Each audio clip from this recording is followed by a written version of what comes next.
But to kick off, I am delighted to welcome in this very studio, MD Ravi Menon from the Monetary Authority of Singapore, Chairman Peter Ong from Enterprise Singapore, who will be sharing more about the format for this year and what we have planned. They'll be interviewed by Manisha Tank from Money FM. So I'll hand straight over to you, Manisha. Thank you for joining us today. Becca, Pat, thanks so much for that. And wonderful to see you both, Ravi, Peter. Thank you. Thanks, Manisha. I have to say, my heart was pumping when I saw the video. I'm really excited about this big unveil that we're doing today, and we're going to talk later about what you can expect in terms of everything happening later this year. But first of all, how have you both been? There are some people who just want a refund on 2020. Ravi, how have you been? No, I'm having a really good time. It's quite a bad thing to say, actually, given what's going on in the rest of the world. But personally, it's been great working from home. It's been wonderful. And it's a very different kind of life, something I'd never expected. It really is. It's making us all think about things slightly differently, isn't it? Peter, you were saying your children are grown up enough to not be the ones creeping into the shop when you're doing things from home. Well, it's work from home for me too, and zero travel, so that's a blessing. Yeah, certainly. Now, look, one of the things we're going to discuss this morning, today, is people and talent. It's going to be a big theme that we're going to touch on. But before we get there, I want to ask you both a little bit about what you were like when you were young boys. Ravi, when you were younger, what did you aspire to be? Well, I'd always wanted to be a writer. And when I was young, well, I still am. When I was younger, I used to read very widely, all kinds of books. 1984, George Orwell was a favorite. Oh, wow. And I was thrilled by the way he uses his words. The Tao of Physics, Fritjof Capra, City of Joy, Dominique Lapierre, Free to Choose, Milton Friedman. That's when I got derailed from writing to become an economist. Autobiography of a Yogi, Paramahansa Yogananda. I was really thrilled at how words are used to evoke emotions, provoke thinking, and how the arrangement is such an original creation of the person writing it. So I've always enjoyed doing that. And I wrote short stories and poems. But as you can see, I didn't quite achieve my childhood ambition. Oh, you've achieved plenty of other things. Oh, well. Then there was me thinking, at the age of 3, I wanted to be the MD of MAS. Oh, yeah. Peter, what about you? Well, I have to go back to high school. I was on the school debating team, and we did win the national competition. Of course. So I thought I could be on the winning side of an argument. And so I thought maybe I'll study law and maybe become a litigator. And then at the ripe old age of 19, I showed up before the Public Service Commission. Now, the Public Service Commission in Singapore is the entity that awards scholarships to graduating high school students. So the chairman interviewed me and he said, "What do you want to do?" And I said, "Maybe I'd like to be a lawyer." He said, "I tell you what, you go study economics." And well, my life circumstances then were such that in order to have an overseas education, I had to take up the scholarship. And I went off to study economics, came back, joined the public service, and the rest, as they say, is history. Yeah, and here you are now. And the point of having this conversation is because this is a big theme. We're talking about people and we're talking about talent. I want to bring that up with you, first of all, Ravi, because the idea is to honor talent development and also focus on individuals. I know that's been a big focus for you. Yeah. Well, each year, like I said, we do have a theme for the festival, and an SFF switch. And this year is people and talent.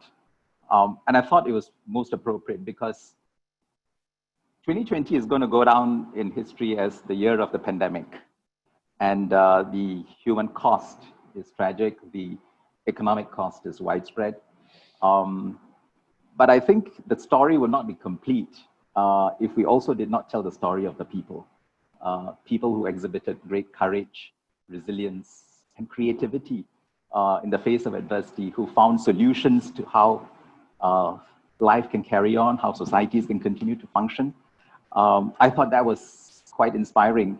And innovation and creativity played a big part in all of this, alongside courage and resilience, of course. And the SFF switch is really a celebration of that. It's a celebration of innovation. It's a celebration of creativity. And we wanted to focus on that. So we will showcase the trailblazers who made a big difference, who changed things in the world of technology and finance, the rising new stars who could potentially change the world of tomorrow in a post-pandemic world, and also honor everyone else, part of the ecosystem who made this work. So we're going to focus also, and people and talent, I think, are also going to be critical in addressing 5 challenges that we want the FinTech Festival to address. And we've structured the festival around these five global challenges. So each day we will have a summit dedicated to one of these challenges. It's a 5-day-long event. And on the first day, the festival will focus on responding to the pandemic and emerging from the pandemic. So that will be your pandemic summit, if you will. And then we'll talk about creating the digital infrastructure of the future, which would be at the infrastructure summit. And then the third item would be to enhance sustainability and inclusion, which we will have under the impact summit. And it's also critical to restore investors' confidence in the future. Yeah. We need to invest for the future, and Investor Summit does that. And last, to build skills for the future. The future is going to be very different. We need very different skill sets to do that. And the Talent Summit addresses a key issue in the tech area, which is about building skills so that we're digitally ready for a digital future. Yep. We're all having to go through this as well. And I think for the first time in a long time, we find ourselves all on the same page in a way. The same screen, if you will. Absolutely. Peter, let me take it to you because I want to see the perspective from the side of Switch. You've got to address a new normal here. How do you do that? Well, even last year, pre-COVID, people and talent was uppermost on our minds because the kind of ecosystem that we were going to develop, tech ecosystem, needs to take into account that Singapore only has a small population, 5.5 million people. So this ecosystem is not going to be one with an abundance of scientists, engineers, and coders. It has to be a compact, but well connected to the external environment and a highly collaborative ecosystem. But now, this year, fast forward this year, with COVID, this theme of people and talent takes on special significance for at least 2 reasons. One is that amidst the dismal outlook, there are still bright spots in terms of job opportunities in the digital and tech sector. And secondly, this is an excellent opportunity for us to profile the results of innovation of working in the new normal. And therefore, Switch takes on special significance, and we want Switch to be the platform to profile the issues of people and talent, and also how we can operate in the new normal. So Switch will be organized along 3 tracks with 2 signature events, but on the 3 tracks, the first one is, as I said, on people, it's the community track. And then we will profile Asian founders and business leaders. We will profile women in tech, and celebrate the resilience and the grit that comes with adversity that they've gone through. The second track is the sector track. And by sector, I mean the industry sectors which mirror the key sectors in our economy where there's greatest development potential. And what are they? Health and biomed and health sciences, urban solutions and digital economy, trade and connectivity, agri-food technology. And so there are some of these sectors that we will profile over many conferences. And the third track that we're going to do is really a track on technology. And here we're talking about cross-cutting technology that applies across all different industries, like robotics, AI, blockchain, 5G, quantum computing. Besides these 3 tracks, we will have 2 signature events. One is what we call Slingshot. Slingshot is a global startup competition. Our 4th edition will be done this year.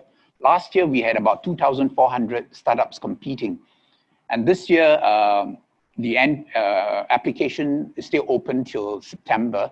We have close to about 2,000 applicants, and I will expect in the last few weeks, many more will come through. And Slingshot will have two new features this year. One is a separate stream to create competition along operating in a new normal. And the second stream really has to do with the corporate innovation platform, where we invite corporates to interact with the startups, and they will have an opportunity to interact with the top 500 startups from our Slingshot competition. The second event is Tech Innovation, which is really technology to industry matching, where we, through open innovation, try to match the seekers of technology and the producers of technology. You know, I have to ask, I'm curious, was there ever a point earlier this year where you thought, wait a second, how are we going to do this? Because, you know, it's all very hands-on with Switch, and I'm sure there's, you know, the festival has become so famous and it's been very popular with these young startups, right? Some of them may be thinking, how on earth would I get involved with this? Was there ever a point where you were a bit worried, like, how are we going to manage this? Well, I think COVID really gave us an opportunity to redefine how we would do the event. I mean, last year we had, as Ravi said earlier, 60,000 participants. We had 1,000 combined, the FinTech Festival and Switch, 1,000 exhibitors. We had about 570 speakers, 50 innovation lab crawls. We obviously cannot have such a big congregation of people here in Singapore. So it gave us a chance to redefine. And I think what we're hoping to do this year is a combination of both the physical and the virtual. On that note, there will be people listening right now who are thinking, okay, this is great, but how on earth are you going to pull this off? Ravi, it falls to you to explain, how is this festival going to work this year? Right. So as Peter said, the great thing about the FinTech Festival is it's a platform for connectivity. It's a platform for networking and collaboration. It's not an event. So we started scratching our heads, how we're going to recreate that, right? It's very easy to go digital. And so we came up with this idea of a hybrid event, which combines both digital and physical experiences. Physical experiences, we've said, if we can't congregate 60,000 people in one place, can we congregate 60,000 people in different places around the world? And so we started exploring a network of partnerships with other cities. And then to overlay a digital experience, because what brings it together is a digital platform. And so to create what we call an online city, which all these physical cities will be connected to, and they get to hear speakers, they get to participate in panel discussions, they get to look at the exhibits of people from thousands of miles away on what we call the online city, which is really a digital platform, 24 hours over 5 days. And we're even thinking of having discussions across time zones stitched up so that people, if you want to really stay up the whole day, you could. The festival will last right through the day. Well, I'm sure the content will be good enough that will be happening. Yes, and the content will be. We've got very good, very promising responses from all those we spoke to. So it's an exciting idea. It's a first of its kind, continuous round the clock, combining both digital and physical experiences. Well, it sounds really exciting. Peter, I'm wondering from your perspective, I always sensed that Switch was very hands-on. So how do you get past that? Well, we told ourselves that people really want to attend this or participate in this because they want to meet people. And so we felt that one way to do this, building on the platform idea, was to also power the platform through AI. And that allows anyone who's put in his profile to be able to know who they can meet. It's really hands-on, as you say. And tying up different partners on the part of Switch, we are going to leverage on the 35 offices that Enterprise Singapore has all around the world, and the 13 Global Innovation Alliance partners in 13 different cities, in 13 different innovation nodes around the world, to have physical events. But they are all live streamed onto the virtual platform. So for example, if you're a participant from Latin America, and there is a physical event going on in Zhongguancun in Beijing, which is the Silicon Valley of China, you will be able to participate from the comfort of your home or office in Latin America, the actual event going on in Zhongguancun, and connect with people. So it's going to be very hands-on across time zones.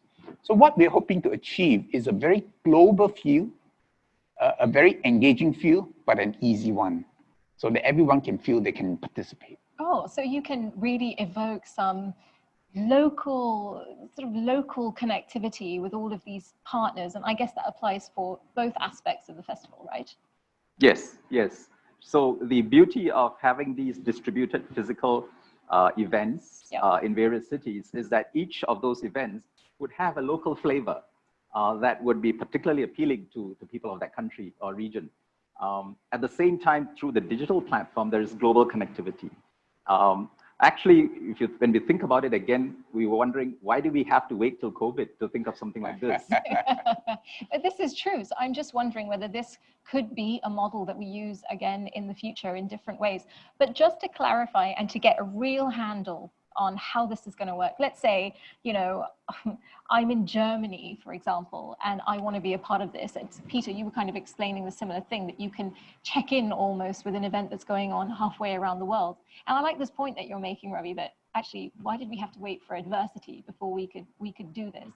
How are you both feeling about this? It sounds pretty exciting to me, Ravi. Well, it is. And this would be a grand experiment, actually, on a global scale. To see how this works.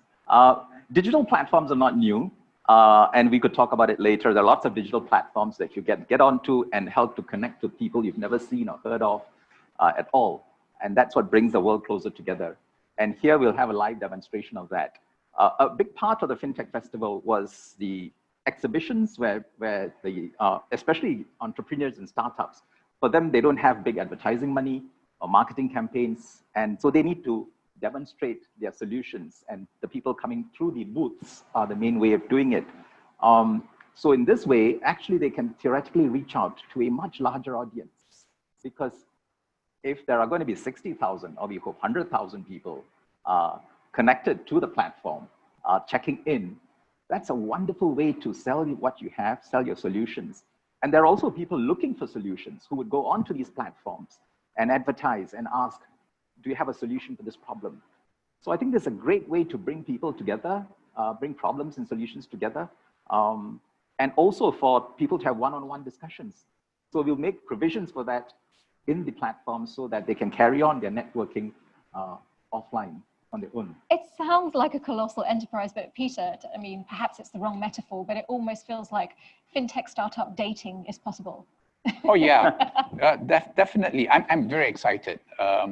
But I think we will also be learning a lot, because as we provide the platform and offer the menu of both physical and virtual activities, people will behave, and through their sort of mass behaviors, we can learn what people like to do, and and then make it even easier for them to do whatever it is they like to do, which we sitting here cannot even imagine. So I think it will be a journey of discovery for all of us, and we look forward to working very closely with our partners to discover what is it that will maximize the experience for all our participants. That's actually a very interesting idea that you've picked up on, and you alluded to this before, that actually this whole experience with COVID-19 has opened up some opportunities. I'm sure you found that very much to be the case. Absolutely. Digitalization, that's a big word, but it's really been one of the biggest beneficiaries from COVID. We've been giving speeches, we've been giving a lot of government support schemes to encourage companies to digitalize. Well, COVID just was the largest unplanned impetus for digitalization. For example, we started a scheme called Grow Digital. This was before COVID in November last year, basically to help small companies, first time, wanting to sell overseas through B2B or B2C platform. And they could do it without the need to do a lot of these ancillary services like payments or last mile fulfillment, because an intermediary would do it for them. And when COVID struck, we had 1,400 of our companies sign on in very short time, because they knew that they had to ramp up very quickly and adapt and adjust and diversify into markets which hopefully were still open at that time. And that was something which we learned, and that was something the enterprises themselves learned. And that was a great journey. And I look forward to many more such discoveries, because you never know where new innovations can come from. Give you another example. Strato, they do dental devices through 3D printing. But because of circuit breaker and lockdown, no dental services could be provided. And immediately they pivoted using 3D printing to make medical devices. So face shields, swabs, they were able to use that same technology and platform, and now they are able to meet very fast growing demand in that sector. Yeah, it's been incredible how many companies have managed to do that, to pivot from one thing to another in a way that it can help with that fight, if you like, with COVID. On that note, Ravi, one of the things that in our day-to-day, not just here in Singapore, but all over the world, and this is a small example, is cashless payments, making it easy for no contact. That's just one small innovation that has just had to rapidly transition in a lot of places. But so far as banking goes, we're seeing it right across the spectrum, aren't we? This resilience. Exactly. And financial services in particular has been doing pretty well because it was able to function and carry on because most of its functions were digital. And I think and it runs a full gamut of the things that financial institutions do. So electronic payments, which is already becoming very popular, has taken off spectacularly during the COVID pandemic. And one can't just imagine if we did not have electronic payments, if we did not have online delivery services, how would we have gotten through this? So it's amazing that the infrastructure that was put in place has served us so well. And it's not just e-payments, it's also online banking, because you don't want to go to the branch, but you need to carry out the transactions. A lot more people have gone on to digital banking. You can now open a bank account in Singapore in just a few minutes without stepping into a branch from the comfort of your home, with full due diligence done because of MyInfo, where you can actually authorize the bank to have access to your data, which is verifiable, sitting on government data sources, but you hold the key and they can do a verification and open an account. You can also do an account opening through facial recognition and other biometrics. So I think these changes are in some ways irreversible. I don't think many of us are going to go back to using checks, writing checks, or walking into a bank branch to carry out any transactions, because most of that can be done online now. But I think beyond that, we are seeing bigger changes in how the financial services industry is operating. I think especially with 5G technology coming on board, is going to completely transform financial services. It's already been transformed by digital technologies, but this is going to make it even bigger. This will make augmented reality a reality, where you can have a lot more interactive banking services. Yep. Because today the choice is either you want to talk to a live person across a branch, a teller, a counter, or you go onto a screen and it's very impersonal. We're looking at a world where actually you can combine the two and actually talk to a live person, but it doesn't have to be in a physical premise. And you get the comfort as well as the convenience of being able to connect with people who can offer you financial advice, not limited to your geographical region. And I think that those kinds of changes are coming, where banks will be able to provide services anywhere to anyone, anytime. That more of that hybrid reality that we've already been talking about. Ravi, just however, on that subject, you spoke about data just a short while ago.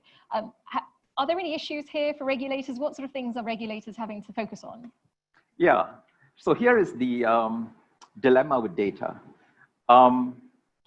Aggregating data, sharing data, and analyzing that data yields tremendous insights, which you can then use for the greater good of society to serve individuals' customized needs and draw insights that can inform policy, that can inform strategy, and so on, product design, for instance. At the same time, a lot of data is personal, and there are very legitimate concerns about privacy and confidentiality. There are also concerns about security, meaning I don't mind my data being used by party A for purpose B, but how do I know that it's not being used by somebody else, or it's not being hacked. So I think this is the great dilemma we're facing in data. The answer does not lie in data localization or non-sharing or building firewalls around it, nor does it lie in making it so widely available that people don't feel comfortable or confident that they are being well served and there's room for exploitation. So we want to avoid data monopolization. We want to avoid data segmentation. I think one of the central challenges for governments anywhere in the world is to find that balance for achieving good data governance. It's a subject that I think not many people have started to think about. In Europe, I think they have. And here in Singapore, we pay a lot of attention to it. That if you don't get this right, if people don't have the confidence that the data is well protected and used for the purposes for which it is purported to be used, they're going to lose confidence. And you lose a social license for using data in a socially redemptive way, which I think data has a lot of potential to do. On the subject of data, I should also add the other dimension that's missing, and we are working quite hard at it, is data connectivity across countries. Yep. Data needs to not just flow from one place to another. It needs to flow across borders because global businesses are operating across borders. Global financial institutions, for instance, if we wanted to detect potential fraud or money laundering, you need to pull data from all the markets that you're operating in and analyze that and discover patterns that you would not be able to discern if you're only looking at isolated chunks. Same applies for risk management. What are your exposures like? What are your market risks like? All this requires data to be consolidated. Yep. Yep. And that means we need protocols, connectivity agreements, as we do in trade for goods and services, for data to flow between two countries. What are the protocols that ensure security, privacy, and speed and efficiency? On that kind of thing, I'm sure, Peter, that comes up a lot when you're talking to startups or you're thinking about all these cross-border connections, right? Most definitely. I mean, just as financial institutions need volumes and volumes of data, enterprises require data to understand their markets, their customer segmentation. Deep tech companies, those that do very advanced scientific R&D, need to do a lot of randomized trials. So they need to collect lots and lots of data and use them in an intelligent way. So it goes back to the point about people and talent again, getting the right people and talent to make sense of the data scientists, data analysts. I think that's going to be a major investment that Singapore definitely would be putting a lot of resources into. Well, Peter, you very gracefully brought us full circle there, because we just have a couple of minutes left before I hand back to Becca and Pat. And before we do, I want to get your elevator pitch, but I promise you it can be more than 30 seconds, for getting people to come and join in later this year for the festival. Peter, you first. Well, this is a global platform where everyone can come on board and contribute your ideas and network. And this is a combination of both physical and virtual activities for you to do from the comfort of your home or your office, to connect and to interact and transact. So we hope to see you there as we profile people and talent for Asia out of Singapore. Thank you very much. You could even do it in your pajamas, can't you? Ravi? Well, I've always believed FinTech was about innovation, inclusion, and inspiration. And this year's event, the way we are conceiving it, hits all three buttons very strongly. It is, of course, innovative. It could, as you said earlier on, change the way events like this are organized in future. It's a grand experiment. It is inclusive because more than any other event now, we're able to draw in and include in this platform people from all over the world, thousands of miles apart, who would not otherwise have joined this enterprise. And it's inspiring because I think by bringing innovators together and getting their creative juices flowing and exchanging ideas and networking and investing for the future, we can create a better world and emerge stronger from this crisis. So we know it's going to be online, it's going to be live, Remind us when, remind us how many days. Right. It's from the 7th of December to the 11th of December, over 5 days. Because this is an exceptional event, we've shifted from the usual November window. Next year, we'll be back in November, but for this year, mark the date, 7 to 11 December 2020. It's great. Well, we're all very excited. Thank you both for that and running us through everything that we can expect later this year. Ravi Menon, MD at MAS, Monetary Authority of Singapore, and Chairman of Enterprise Singapore, Peter Ong. Thank you both so much.